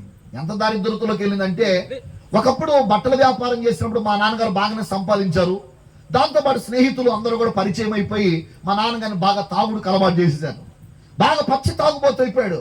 కుటుంబంలో అసలు నెమ్మది, సంతోషం అసలు ఉండేది కాదు. గొడవలు ఎప్పుడు చూసినా కానీ నరకంలా ఉండేది కుటుంబం. అలాంటి దయనీయమైన పరిస్థితుల్లో వ్యాపారం పోయింది. మంచాలకు నులక తయారు చేసేటువంటి వ్యాపారం చేయడం ప్రారంభించాం. మంచాలకు నులక తయారు చేసే వ్యాపారం, అందుకని మా ఊరి పేరు కూడా నులకపేట. ఏంటి చెప్పండి? నులకపేట. కాబట్టి ఇక మంచాల నులక తయారు చేసే పని చేస్తా ఉండేవాళ్ళం. చిన్నపాటి పని చేసి మళ్ళీ విజయవాడ తీసుకొస్తే రాత్రి ఆ సరుకు అమ్మి మరలా వచ్చేపాటికి రాత్రి 8-9 అయిపోయేది. ఆ 8-9 అయిన సమయంలో తీసుకొచ్చినటువంటి అప్పుడు కొట్టుకాడికి వెళ్ళి అప్పుడు సరుకులు తెచ్చుకొని అప్పుడు వండుకొని రాత్రి 11-12 గంటల సమయంలో చిన్న పిల్లలు మేమైతే చాలాసార్లు నిద్రపోయేవాళ్ళు. మమ్మ ఓపికగా పెట్టి తినడానికి లేక ఆ మంచినీళ్ళు తాగి మాకు అన్నం పెట్టిన రోజులు చాలా ఉన్నాయి. చాలా దయనీయమైన దరిద్ర పరిస్థితిని మేము అనుభవిస్తున్నాం. చదివించే స్తోమత కూడా లేక మా మా పక్కన మేము పనిచేస్తూ ఏదో స్కూల్కి అలా వెళ్తా ఉండేవాడిని. కాబట్టి మా పక్కన ఉన్న ఒక ఆవిడ ఏం చేస్తుంటే, చిన్నపిల్లలు కదా చక్కగా హాస్టల్లో చదివించండి అని చెప్పి మంగళగిరి హాస్టల్లో జాయిన్ చేశారు. మంగళగిరి హాస్టల్లో చదువుకుంటుండగా మామూలుగా ప్రతి ఆదివారం సాయంకాలం టీవీ చూడడానికి పంపిస్తారు మమ్మల్ని. అలాగే టీవీ చూడడానికి అని వెళ్ళాను. వచ్చేపాటికి మా హాస్టల్లో 2 పిల్లలు యేసుప్రభు నమ్ముకుని ఉన్నారు. వాళ్ళు ఏం చేస్తున్నారంటే, ఇనప పెట్టి మీద డప్పులాగా కొట్టుకుంటూ పాటలు పాడుకుంటూ దేవుని స్తుతిస్తున్నారు. నాకు అనిపించింది, ఎంతసేపు సినిమా చూసినా కానీ నాకు లేని ఆనందం. చూడు, దేవుని పిల్లలు పాటలు పాడుతున్నారు, వాళ్ళ ముఖాలు ఎంత సంతోషంగా తేటగా కనపడుతున్నాయి అనిపించి, వాళ్ళకున్న సంతోషం నాకు లేదని. ఎందుకంటే మా కుటుంబంలో చాలా భయంకరమైన పరిస్థితులు. కొన్నిసార్లు మా అమ్మ ఎన్నోసార్లు చనిపోవాలని ప్రయత్నం చేసింది. పిల్లలమైన మా ముఖం చూసి ఆమె బ్రతుకుందనమాట. 4 మగపిల్లలు, 2 ఆడపిల్లలు. పిల్లల ముఖం చూసి ఆమె బ్రతికుంది. అలాంటి భయంకరమైన నరకం, కోపాన్ని చూస్తున్నాం. నెమ్మది, సంతోషం ఉండేది కాదు. అలాంటి పరిస్థితుల్లో పిల్లరా హాస్టల్లో ఆ రోజు అలాగ చూసి నాకు కూడా ఆ సంతోషం కావాలనిపించింది. అన్నాను కదా, మీరున్న సంతోషం నాకు లేదు కనుక నాకు కూడా సంతోషం కావాలంటే వాళ్ళు అన్నారు, అలాగైతే నువ్వు యేసుప్రభుని నమ్ముకోవాలన్నారు. సరే అని చెప్పి యేసుప్రభుని నమ్ముకుంటానంటే వాళ్ళు అన్నారు, నువ్వు యేసుప్రభుని నమ్ముకున్నట్టు సినిమా చూడకూడదు, బూతులు తిట్టకూడదు అన్నారు. అప్పట్లో పిల్లలం కదండి, తెలిసిన పెద్ద పాపాలవి. అప్పుడు 3వ తరగతి చదువుతున్నాను నేను. ఆ సమయంలో వచ్చిరాని ప్రార్థన, సుమారుగా 1990-91 సంవత్సరంలో వచ్చిరాని ప్రార్థన చేస్తా ఉండేవాడిని. యేసయ్యా మా కుటుంబాన్ని మార్చండి అని ప్రార్థన చేస్తుంటే 91వ సంవత్సరంలో అనుకున్నాం, మా అక్క వాళ్ళ పాపకి జ్వరంలాగా వచ్చి కోమాలోకి వెళ్ళిపోయింది. 18 నెలల పాప జ్వరం వచ్చి కోమ పరిస్థితుల్లో వెళ్ళిపోతే ఎంతమంది వైద్యుల దగ్గరికి వెళ్ళి చేతుల మీద చూసి ఈమె బ్రతకదో చనిపోతే తీసుకెళ్ళిపోండి అన్నారు. తాయితులేస్తే అన్న బాగుపడుతుందని అంటే తీసుకెళ్ళి అటు తెనాలి, ఇటు మంగళగిరి ఆ ప్రాంతాలు తిప్పారు కానీ ఏమీ ప్రయోజనం లేదు. చివరికి చనిపోద్ది అని డిసైడ్ అయ్యారు. ఆ సమయంలో మాకు అమ్మ వరస ఉంది. ఆమె వచ్చి అమ్మాయి మన వీధిలో ఆమె ప్రార్థన చేస్తుంది, ఆమె ప్రార్థన చేస్తే ఎట్టాట రోగాలని పోతున్నాయి అంట. కానీ నువ్వు కూడా యేసుప్రభు దగ్గరికి వెళ్ళి ప్రార్థన చేయించుకోరాదా అంటే మా అక్కకు అనిపించింది, ఏ దేవుడైతే ఇంట్లో బాగుపడటం కావాలి, నా బిడ్డ బ్రతకడం కావాలనుకొని ఆడకు వెళ్ళింది. ఆమె లేదు. తిరిగి మళ్ళా నిరాశగా వస్తుంటే మేరీ అనే ఒక సహోదరి కనబడింది. ఆమె కనబడాను కదా, అమ్మ ఎక్కడికి వెళ్ళి వస్తున్నావు, మీ పాపకి ఎలా ఉందండి, మా పరిస్థితి ఇదమ్మా, పాప చనిపోద్ది అనుకుంటున్నాం అని చెప్పానని. పాప చనిపోద్ది అనుకుని నిర్ణయం అనుకున్నాం అంటే అప్పుడు చెప్పింది, ఈరోజు శనివారం కాబట్టి ప్రార్థన మందిరం తీసుకొని రా, పాస్టర్ గారు సంఘంలో ఉన్న విశ్వాసులు ప్రార్థన చేస్తారు, దేవుడు స్వస్థపరుస్తాడు అంది. సరే కదా, ఇంటికి వచ్చింది కానీ వెళ్ళడానికి మనసు లేక మా అక్క ఏదో ఒక సాకు చెప్పి ఆగిపోదాం అనుకుంది. ఆమె కొంచెం ప్రోత్సహించి ఇంట్లో పనులను ఆమె చేసి చక్కగా సిద్ధం చేసుకొని పాపని మా అక్కని తీసుకొని మందిరానికి తీసుకెళ్ళింది. రాత్రి 10 ఈ సమయం అవుతుంది. ఆ సమయంలో తీసుకొని వెళ్ళింది. వెళ్ళి ప్రార్థన చర్చిలో పాస్టర్ గారు చెప్పింది, పాస్టర్ గారు ఈ అమ్మాయి పరిస్థితి ఇది, ప్రార్థన చేద్దామంటే అప్పటికే దాదాపుగా 1 రోజులు బట్టి తినడం కానీ త్రాగడం కానీ లేదండి. అలాంటి పాప ఎప్పుడైతే ప్రార్థన చేశారో, ప్రార్థన చేసిన 3వ రోజు నుంచే తినడం త్రాగడం ప్రారంభించింది. దేవునికి స్తోత్రం. అప్పుడే చనిపోద్ది అనుకున్న పాప ఈ రోజుకి సజీవంగా ఉంది, దేవుని సేవ చేస్తున్నా. దేవునికి స్తోత్రం. ఇలాగ దేవుడు ఎప్పుడైతే మా అక్క వాళ్ళ పాపను బ్రతికించాడో, మెల్లగా మా బావగారు, అలాగ మా అన్నయ్యోళ్ళు, అలాగ మా కొనసాగుతున్నారు. అదే సమయంలో మా కుటుంబం చాలా భయంకర నరకం అని చెప్పాను కదండి. మాది ఒకనిట్టాడు తాటాకిల్లు అనమాట. వర్షం వస్తే తిన్న ప్లేట్లు గ్లాసులు అన్ని కూడా ఇంటి నిండా అలా పరుచుకోవాలి. ఎందుకంటే కింద నేల మట్టి నేలే, చుట్టూ గోడలు మట్టి గోడలే, ఇక మొత్తం కారిపోతుంటే చిన్న ప్లేట్లు గ్లాసులు ఇలా పెట్టుకొని కూర్చోవాల్సి వచ్చేది. అలాంటి దయనీయమైన పరిస్థితి. తాగడానికి లేనప్పుడు మా నాన్నగారు మా అమ్మని ఎవరొకరి దగ్గర డబ్బులు తెమ్మనేవాడు. మా అమ్మకేమో ఎవరిని అడగడం ఇష్టం ఉండదు. అయినా సరే లోపల ఇంట్లో తలుపేసి చాలా భయంకరంగా కొడతా ఉండేవాడు. మేము బయట కూర్చొని బాబా బాబా తలుపుది అని ఎన్ని రకాలుగా మేము కేక వేసినా గానీ అనుకునేవాళ్ళం, మేము ఎందుకు చచ్చిపోవట్లేదు, చావస్తే బాగుండు కదా అనుకున్నటువంటి చాలా దయనీయమైన పరిస్థితిని అనుభవించాం పిల్లరా. అలాంటి పరిస్థితుల్లో చాలా వేదనకరమైన అనుభవం ఉన్న ఆ సందర్భంలో మా అక్క చెప్పింది మా అమ్మకి, అమ్మా ఎంతకాలం ఇలా ఇబ్బంది పడతావు, మన తండ్రి మారాలంటే ప్రార్థన చేద్దామని మెల్లగా మా అమ్మగారిని కూడా ప్రార్థన మందిని తీసుకొచ్చి ఓ రోజు మామూలుగా శనివారం రోజు ప్రార్థన చేసుకున్నాడు. ఉపవాసం ఉండి ప్రార్థన చేశారు. ప్రార్థన ప్రతిఫలంగా దేవుడు ఆ త్రాగుడి నుంచి మా తండ్రి గారిని దేవుడు విడిపించాడు. దేవుడికి స్తోత్రం. అలాగే మెల్లమెల్లగా ప్రభువుని మేము నమ్ముకొని విశ్వాసంలో సాగిపోతూ ఉన్నాం. అలా సాగిపోతుండగా మా పిన్ని వాళ్ళు, మా అమ్మగారి చెల్లెలు, వాళ్ళకి 2 భార్యాభర్తలకి భయంకరమైన టీబీ వ్యాధి. చాలా బాధపడేవాళ్ళు. ఫ్యాన్ లేదండి, ఇలాంటి ఫ్యాన్ ముఖం మీద పెట్టినా కానీ ఏమో తెలుసా, గాలాట్లేదు, ఇంకా ఇసిని కర్ర పెట్టి ఎసరండి అనేవాళ్ళు, పై శ్వాస పైనే. అలాంటి బాధతో కూడా ప్రార్థన చేస్తే దేవుడు బాగు చేస్తూ వచ్చాడు. అలా బాగుపడి కొంచెం విశ్వాసంతో దేవుని సన్నిధిలో సాగుతుంటే మా బాబాయ్ వరస అవుతాడు. ఆయన వచ్చి అన్నాడు కదా మా అక్కని, అమ్మాయి ఏంటి ప్రార్థనకి వెళ్తున్నావంట, సరే యేసు ప్రభుని నమ్ముకుంటే నమ్ముకున్నావు, ఇంట్లో కూర్చొని ప్రార్థన చేసుకో గాని బహిరంగంగా బైబిల్ పట్టుకొని మాత్రం ప్రార్థనకి వెళ్ళడానికి వీల్లేదు అన్నాడు. మా అక్క అంది, బాబాయ్ యేసు ప్రభు నమ్మక ముందు మా పరిస్థితి మీకు తెలుసు, యేసు ప్రభు నమ్మిన తర్వాత మా పరిస్థితి మీకు తెలుసు కదా అంటే, అప్పుడు ఆయన అన్నాడు, యేసు ప్రభు నమ్మిన తర్వాత మీరు బాగుపడిన మాట నిజం అన్నాడు. స్తోత్రం చెప్పండి. ఎందుకంటే అంతకుముందు తాగి రోడ్ల మీద పడిపోయి నానా విధాలైన బాధలు పడతా ఉంటే ఏ ఒక్కరూ కనీసం పలకరించడానికి కూడా దగ్గరకు రావడానికి కూడా ఇష్టపడేవాళ్ళు కాదు. అలాంటి దైన్యమైన పరిస్థితుల్లో చక్కగా మా తండ్రి గారు త్రాగుడు మానేసి కుటుంబం అంతా దేవుని మందిరానికి వెళ్ళడం, ఇలాగా కొనసాగుతున్నటువంటి దినాల్లో ఆయన అన్నాడు కదా, ఇదిగో మీరు కనుక బహిరంగంగా బైబిల్ పట్టుకొని ప్రార్థనకి వెళ్ళేటట్టయితే మిమ్మల్ని కొలంలోంచి వెలివేస్తాం అన్నాడు. మేము ఆల్రెడీ దేవుని వాక్యం తెలుసు, మనము లోకం నుంచి వేరే ప్రభు కొరకు బ్రతుకుతున్న వారు. దేవునికి స్తోత్రం చెప్దాం. ఆ సత్యాన్ని ఎరిగిన వారు కనుక ఆ రోజు సర్లే అనుకున్నాం. ఓ రోజు మసీద్ గడి పిలిచారు, ఇదే చెప్పారు, ఇక నుంచి చనిపోతే తీసుకెళ్ళడానికి సమాధి లేదు ఇవ్వం, రెండోది పాతి పెట్టడానికి స్థలం ఇవ్వం అన్నారు. ఒకవేళ ఏదైనా ఫంక్షన్లు జరిగితే, పెళ్లిళ్ళు కానీ ఏ కార్యక్రమాలు జరిగినా ఆ కార్యక్రమాలకు వీళ్ళ పిలవం, కాబట్టి ఇక నుంచి వీరిని బలివేస్తున్నాం అన్నారు. మేము దేవుని వాక్యం ఎరిగిన వారు కనుక మేమే అటువంటి కార్యక్రమాల్లో పాల్గొనం. మా నాన్నగారు ఒకటే మాట అన్నాడు, మాది అప్పుడు 5 సెంట్ల భూమి అనమాట, ఇంటి ముందు ఇలాగనే ఉండేది, ఆ కొబ్బరి చెట్లు ఉండేవి. మా నాన్న ఒకటే మాట చెప్పాడు, చచ్చిపోతే మేము మాత్రం ఇంటి ముందన్నా పాతి పెట్టుకుంటాం కానీ యేసు ప్రభుని మాత్రం విడిచిపెట్టేది లేదు అన్నాడు. దేవునికి స్తోత్రం చెప్దాం. మాకు చెప్పింది యేసు ప్రభు చెప్పాడు, నేనే మార్గమును సత్యమును జీవనైనను, నా ద్వారా తప్ప ఎవడనో తండ్రి ఎంత కనుక పరలోక రాజ్యానికి రాలేడు కనుక, పరలోకం ఒకవేళ చనిపోయిన తర్వాత ఎవరు పారేసినా పాడైపోయినా, మున్సిపాలిటీ వాళ్ళు పడేసినా పర్వాలేదు కానీ మేము మాత్రం, మా ఆత్మ మాత్రం పరలోకానికి వెళ్ళాలి. పరలోకానికి మార్గం యేసు ప్రభు కనుక మేము ఆయన నమ్ముకుంటాం, ఆయన మార్గంలో నడుస్తామని చెప్పి తీర్మానం చేసుకొని సాగడం ప్రారంభించాం. పిల్లరా, అలా ప్రభువుని నమ్ముకొని దగ్గర దేవుని మహాకృపను బట్టి ఇప్పుడు 40 నుంచి 50 మంది పైబడి మా బంధువులందరూ ప్రభు దగ్గరకు వచ్చారు. దేవునికి స్తోత్రం. ఇలా ప్రభు మార్గంలో కొనసాగుతూ ఉన్నాం. భయంకరమైనటువంటి బలహీనత, నాకు కూడా 2 కాళ్ళకి నీరు వచ్చేది. అప్పటికే మా తమ్ముడికి తనకి సుమారుగా అప్పుడు 16 ఏళ్ల వయసు అనుకుంటాను. ఆ వయసులోనే ఒంటి నిండా నీరు వచ్చేసి, ఒంటి నిండా నీరు వచ్చి 20 కేజీలు నీరు వచ్చింది. డాక్టర్లు చనిపోయిన సంబంధం లేదని సంతకం పెడితేనే చేర్చుకుంటా ఉన్నారు. అలాంటి పరిస్థితుల్లో దేవుడు ఆశ్చర్యకరంగా బ్రతికించాడు. అదే సమయంలో నాకు కూడా 2 కాళ్ళకి నీరు వచ్చింది. మా అమ్మ నాన్న అన్నారు, నాకు హాస్పిటల్కి వెళ్ళడం ఇష్టం లేదు. అప్పుడు ఇష్టం లేకపోతే వాళ్ళు అన్నారు కదా, ఒరే తమ్ముడు చాలా ఇబ్బంది పడ్డాడు, నువ్వు కూడా మమ్మల్ని అలా ఇబ్బంది పడతావు. సరే తల్లిదండ్రులు బాధపడ్డ ఇష్టం లేక హాస్పిటల్కి వెళ్ళాను. టాబ్లెట్లు వేసుకుంటే వేసుకున్న రోజు వరకు తగ్గేది, మళ్ళీ తెల్లారి మళ్ళీ మామూలుగా నీరు వచ్చేసేది. అప్పుడు మాకు చెప్పింది, ఒకవేళ నువ్వు దేవుని సేవ చేయడం దేవుని చెప్తావేమో, నువ్వు ప్రార్థన చేసుకోమంటే జస్ట్ చిన్న ప్రార్థన చేసుకున్న, ప్రభా ఒకవేళ నీ సేవ చేయడం నీ చిత్తమైతే కనుక నన్ను స్వస్థపరచని నా మనసులో చేసుకున్న ప్రార్థన దేవుడు నాటికి నేటికి స్వస్థపరిచాడు. దేవుడికి స్తోత్రం చెప్తాం. దేవుని మహాకృపను బట్టి అప్పటి నుంచి దేవుని సేవకు సమర్పించుకొని దేవుని పరిచర్య చేస్తా ఉన్నాను. ఎందుకు ఈ మాటలు చెప్తున్నానంటే, ప్రభు దగ్గరకు రావడానికి గుడ్డివానికి అనేక ఆటంకాలు వచ్చాయి. ఈ రోజున చాలా మంది కూడా పొలంలో పుట్టి తాగుతున్నా కానీ ఆయన ఏమనరు, వ్యభిచారం చేస్తానయ్యేమనరు, దొంగతనం చేస్తున్నా, మన కులంలో పుట్టి ఏంటి ఈ పని, నువ్వు చేసే పని ఏమన్నా దౌర్భాగ్యమైన పనిరా, నువ్వు మన కులంలో పుట్టి చెడబుట్టావరా అనరు.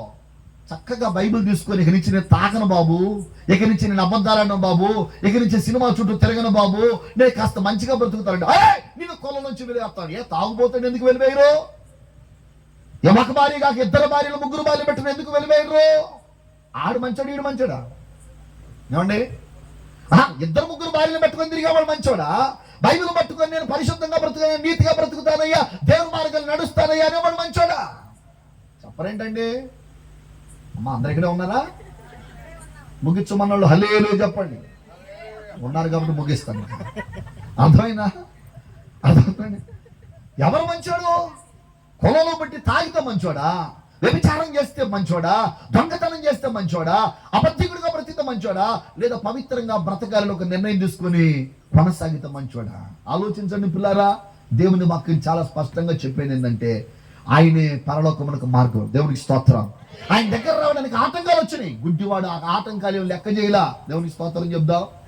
ఆటంకాలు లెక్క చేయకుండా మరి దగ్గరకు కేకేస్తే ఏసై నిలబడి గుడ్డివాడిని ఇటు రమ్మన్నాడు. ఏసై దగ్గరకు రాగానే ఏసై వాడిని బాగు చేశాడు. స్తోత్రం చెప్పండి గట్టిగా. చాలా మంది అంటారు, అయ్యా మీ దేవుడు గొప్పడికి అలా చేయమనండి ఇలా చేయమనండి. కాదు, యేసు ప్రభు దగ్గరకు వస్తే ఆ గుడ్డోడు కళ్ళ మీద చేతులు పెట్టాడు, బాగు చేశాడు. ఈ రాత్రి ప్రభు నిన్ను కోరుకునేదంటే, నువ్వు దూరంగా ఉండి ఆయన సన్నిధికి రాకుండా, ఆయన సహవాసానికి రాకుండా, నువ్వు ఆయన అలా చేయమనండి ఇలా చేయమనండి అది చేయమనండి చేయమనండి కాదు. నువ్వు యేసయ్య దగ్గరకు రా. మేము వచ్చాము అనుభవించాం గనక నువ్వు కూడా వస్తే నువ్వు అనుభవిస్తావు. స్తోత్రం చెప్పండి గట్టిగా. చెప్పండి హల్లెలూయా. నువ్వు ఆయన దగ్గరకు వస్తే ఆయన నిన్ను బాగు చేస్తాడు, నీకు మేలు చేస్తాడు, ఆయన ప్రతి అవసరాన్ని తీరుస్తాడు. అందుకనే దైవజనులు ఈ ప్రాంతాన్ని పంపించాడు. గుడ్డివాడి ఇట్లా అనొచ్చేసయ్యా. కానీ ఏసయ్య అన్నాడు, 2 పంపించాడు. ఎవరిని? ఆయన శిష్యులని. ఇప్పుడు ఈ ప్రాంతానికి దైవ సేవకుని దేవుడు పంపించాడు. స్తోత్రం చెప్పండి గట్టిగా. ఎందుకు? నువ్వు నశించిపోవడం, నువ్వు నరకానికి వెళ్ళడం, నీ అగ్నిగుండానికి వెళ్ళడం, దేవునికి ఏమాత్రం ఇష్టం లేక నశించిన దాన్ని రక్షించడానికి ఆయన వచ్చాడు. ఆయన సేవకులను రక్షించుకొని వారిని కూడా మీ దగ్గర పంపించాడు. కాబట్టి ఈ రోజు నేను సరే ఈ మాటలు విని మీకోసం ఈ ప్రాంతంలో ఒక చక్కని ప్రార్థన మందిరాన్ని దేవుడు ఇచ్చాడు. దేవుని మందిరానికి రండి, దేవుని మాటలు వినండి. దైవ సేవకులమైన మమ్మల్ని దేవుడు ఎందుకు పంపించాడంటే, ఈ సువార్త ఎందుకు ప్రకటిస్తారంటే యేసు వద్దకు రమ్మని. కారణం ఆయనే మార్గం, ఆయనే సత్యం, ఆయనే జీవం.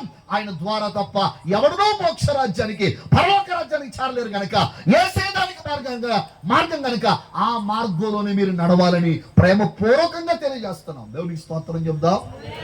చివరి మాట చెప్పి క్లుప్తంగా ముగించేస్తాను. ఆదికాండం 22వ అధ్యాయంలో మనకందరూ తెలుసు, అబ్రహాము తన ఒక్క కుమారుని తీసుకొని వెళ్ళి బలిపీఠ మీద పెట్టాడు. ఎందుకంటే దేవుడు బలిమ్మన్నాడు ఆయన. కానీ దేవుడు నరబలి కోరేవాడు కాదు. వెంటనే దేవుడు ఏమన్నాడు తెలుసా? అబ్రహాము కత్తి ఎత్తి ఇలాగ వేయిపోతుంటే, బలిపీఠం మీద సాగులు పెట్టి కత్తి వేయిపోతుంటే దేవుడు అన్నాడు, అబ్రహామా అబ్రహామా ఆగు. అబ్రహాము దేవుడు పిలుపుకు వెంటనే స్పందించాడు. స్తోత్రం చెప్దాం. దేవుడు పిలవగానే వేసే కత్తెలా ఆగిపోయింది. ఒకవేళ ఆగకుండా అలా వేసేస్తే ఏమైపోయేది? ఇస్సాకు చనిపోయేవాడు. వాగ్దానము నెరవేర్పు పరిపూర్ణమయ్యేది కాదు. కాబట్టి ఈరోజు మనం గమనించాల్సిన విషయం ఏంటి తెలుసా? 4వది, దేవుడు పిలిచిన వెంటనే స్పందించాలి, ఆలస్యం చేయకూడదు. ఈ రాత్రి సభ అననుకూలమైన వాతావరణమైన దేవుడు ఎందుకు ఏర్పాటు చేసేది తెలుసా? ఎందుకు తన సేవకులు దేవుడు తీసుకొచ్చాడు తెలుసా? ఈ సమయం వరకు ఎందుకు దేవుడు తన వాక్యాన్ని నీకు అందిస్తాడు తెలుసా? నీవు ఒక పాపిగా గాని ఒక దుర్మార్గుడు తన దుర్మార్గతలో నశించిపోవడం దేవునికి ఎంత మాత్రం ఇష్టం లేదు. నశించిన దాన్ని వెనక రక్షించడానికి వచ్చాడు కనుక ఈ రాత్రి సువార్త నీకు ప్రకటిస్తున్నాడు. ఇంతవరకు నువ్వు యేసుక్రీస్తుని దేవునిగా అంగీకరించలేదా? యేసుక్రీస్తు నీ పాపాల కొరకు చనిపోయాడనే గ్రహింపు నీకు రాలేదా? ఈ రాత్రి వాక్యం విన్నావు కదా, ఈ రాత్రి గ్రహించిన నీ జీవితంలో సమాజానికి కులానికి కట్టుబాటు భయపడుతున్నావా యేసు వద్దకు రావడానికి? పరలోకం చేరడానికి, మోక్షరాజ్యానికి వారసులు అవ్వడానికి దేవుడు నీకు ఆధిక్యత కలుగు చేస్తుంటే నువ్వు సమాజానికి కట్టుబాట్లకు భయపడుతున్నావా? బైబిల్ అన్నది కదా, దేహాన్ని చంపేవాడికి భయపడద్దు, దేహాన్ని ఆత్మను కూడా నరకంలో పడవేయగలిగిన ఒక ఆయన ఉన్నాడే, ఆ సృష్టికర్త అయిన ప్రభువైన యేసుక్రీస్తుకి నువ్వు భయపడగలగాలి. స్తోత్రం చెప్దాం, చెప్పండి హల్లెలూయా. ఆయనకు భయపడగలిగితే నీ ఆత్మ నశించిపోయి నరకానికి వెళ్లకుండా పరలోకాన్ని సంపాదించుకునేదిగా మారుతుంది. అబ్రహాము దేవుడు పిలిచిన వెంటనే ఎలా స్పందించాడో, రాత్రి దేవుని పిలుపుకు నువ్వు స్పందించగలగాలి, దేవుని ఆలోచనకు స్పందించగలగాలి. స్పందించకపోతే కలిగే నష్టం భయంకరంగా ఉంటుంది. ఒక చిన్న సంఘటన చెప్పి ముగిస్తాను. కేరళ రాష్ట్రంలో ఒక రోజున అర్ధరాత్రి వేళ ఓ దైవజనుడు తన ఇంటిలో ప్రార్థన చేసుకుంటున్నాడు. మోకరించి ప్రార్థన చేస్తాడు. దేవుడు అన్నాడు, నువ్వు అర్జెంటుగా ఇప్పుడు లేచి పలానా ఇంటి దగ్గరికి వెళ్ళి ఆ ఇంటి చుట్టూ తిరుగుతూ ఆ ఇంట్లో ఉన్న వ్యక్తి పేరు చెప్పి ఆ పేరుతో పిలవమని చెప్పాడు. ఉదాహరణకు అతను పోయి స్టెప్ అనుకోండి, దేవుడు ఇలాగ అన్నాడు అనమాట, నువ్వు వెళ్ళి స్టెప్ అని పిలవమని. అంతే, అతను దైవజనుడు ఒక క్షణం ఆలస్యం చేయకుండా మోకాళ్ళ నుంచి లేచాడు, వెళ్ళాడు, ఆ ఇంటి చుట్టూ తిరుగుతాను కదా, స్టెప్ అని అంటే స్టెప్ అనే వ్యక్తి కొద్దిసేపటికి బయటకు వచ్చాడు. బయటకు వచ్చి తలుపు తీసి అన్నాడు కదా, తన చేతిలో ఉరితాడు పట్టుకొని అన్నాడు, నేను ఉరి వేసుకొని చనిపోతున్నానని ఎవరు నీతో చెప్పారన్నాడు. వెంటన్నాడు కదా, ప్రభువైన యేసుక్రీస్తు చెప్పాడనగానే నీతో చెప్పిన దేవుడు నిజమైన దేవుడు అన్నాడు. దేవుని స్తోత్రం. ఒకవేళ ఆ దైవజనుడు ఆలస్యం చేస్తే ఏమయ్యేది? ఆ వ్యక్తి చనిపోయి ఉండేవాడు, ఆ వ్యక్తి నశించిపోయి ఉండేవాడు. ఈ రాత్రి నువ్వు దేవుని పిలుపుకు ఆలస్యం చేస్తే దాని వెనకాల ఎన్ని నష్టాలు ఉన్నాయో తెలియదు. కానీ ఒకటి మాత్రం మనకు తెలుసు, దీపం ఉండగాని ఇల్లు రేపు మనది కాదు, రేపు కానీ ఒకనొక దేశం వెళ్ళి సంపాదించుకుందాం అనుకున్న వాళ్ళరా నేడేమి సంభవించునో మీకేమి తెలియని బైబిల్ చెప్తుంది. దేవుడు అవకాశం ఇచ్చినప్పుడే నేడు దిన సమయం ఉండగానే మన రక్షణ పొందాలి. బైబిల్ అనేది ఇదే మీకు అనుకూలమైన సమయం, ఇదే రక్షణ దినం. ఈ రోజునే నీ జీవితాన్ని మార్చుకొని, మనసు మార్చుకొని నమ్మి బాప్తిసం పొందగలిగితే పరలోకంలో నీ పేరు రాయబడింది, పరలోక రాజ్య వారసునిగా మారుతావు. మరలా చెప్తున్నాను పిల్లరా, యేసుక్రీస్తుకి కులానికి మతానికి ఏమి సంబంధం లేదు. ఆయన సర్వ మానవాళికి ఏకైక ఆరాధ్య దైవం. దేవునికి స్తోత్రం. దేవుడు అనడానికి యోగ్యమైన వాడు, మనుషులందరి పాపం నుంచి విడిపించడానికి ప్రాణ క్రయధనములు చెల్లించిన వాడు. ఆయన విశ్వాసం ఉంచగలిగితే నిత్య జీవాన్ని సంపాదించుకుంటావు, పరలోక రాజ్య వారసునిగా మారుతావు. ఈ రాత్రైనా పిలుపు వినాలి, పిలుచుచున్న వాని వైపు చూడాలి, పిలుచుచున్న వాని యొద్దకు రావాలి, పిలిచిన వాని పిలుపుకు వెంటనే నువ్వు స్పందించగలగాలి. ఇక ఆలస్యం చేస్తే మరొక అవకాశం రాకపోవచ్చు. ఒకసారి ఒక సంఘం ఇలాగనే సభలు పెట్టారట. సభలు పెట్టి పాస్టర్ గారు ప్రసంగం చేసి, ఇదిగో చివరి రోజు కనుక బాప్తిస్మ కార్యక్రమాలు ఉన్నాయి అంటే ఒక అందరూ బాప్తిస్మ పొందుతున్నారు, కొంతమంది సిద్ధపడ్డారు.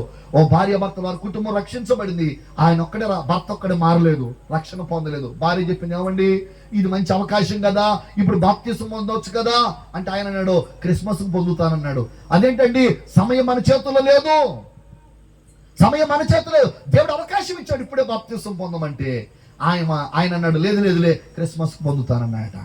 సరే, మొత్తాన్ని లారీ డ్రైవర్ అతను వెళ్ళాడు. క్రిస్మస్ కొద్ది రోజుల్లో ఉందనగా తిరిగి మరలా అతను వస్తూ ఉండగా జరిగింది ఏంటంటే, రాజమండ్రి సెంట్రల్ జైలు అంత దూరంలో ఉందనగా భయంకరమైన యాక్సిడెంట్ జరిగి చనిపోయాడండి. దేవుడు అవకాశం ఇచ్చినప్పుడు ఏం చేయలేపాడు? వినియోగించుకోలేపాడు. ఈ రాత్రి నీకు అవకాశం ఇచ్చాడు, వినియోగించుకోగలిగితే ధన్యులు ధన్యురాలు అవుతాం. లేచి నిలబడతారా? అవకాశాన్ని వినియోగించుకోగలిగితే ధన్యుడు ధన్యురాలు అవుతాం. ఈ అవకాశం దాటిపోతే మరొక అవకాశం రాకపోవచ్చు. ఇదిగో నేను త్వరగా వచ్చుచున్నానని యేసయ్య చెప్పాడు. ఆయన నరవతారిగా ఈ భూమి మీదకి వచ్చి సర్వమానవాళి పాప పరిహార్థమై తన ప్రాణాలు పెట్టి తన రక్తాన్ని కార్చి ప్రాణ విమోచన క్రయధనమును చెల్లించి చనిపోయి సమాధి చేయబడి మూడో దినాన పునరుద్ధరణ తిరిగి లేచాడు యేసయ్య.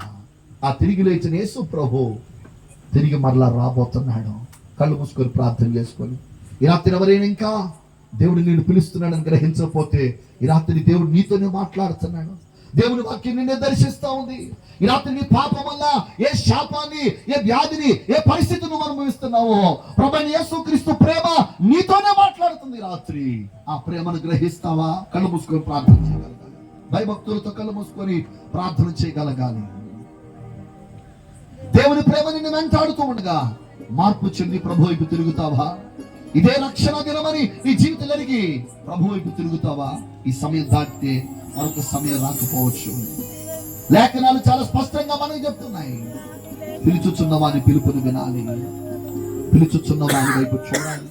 సిలువలో నీ కోసం వేలాడిన వాడు, ఆఖరి రక్తపట్టు వరకు కార్చిన వాడు ప్రభువైన యేసుక్రీస్తు ఒక్కడే.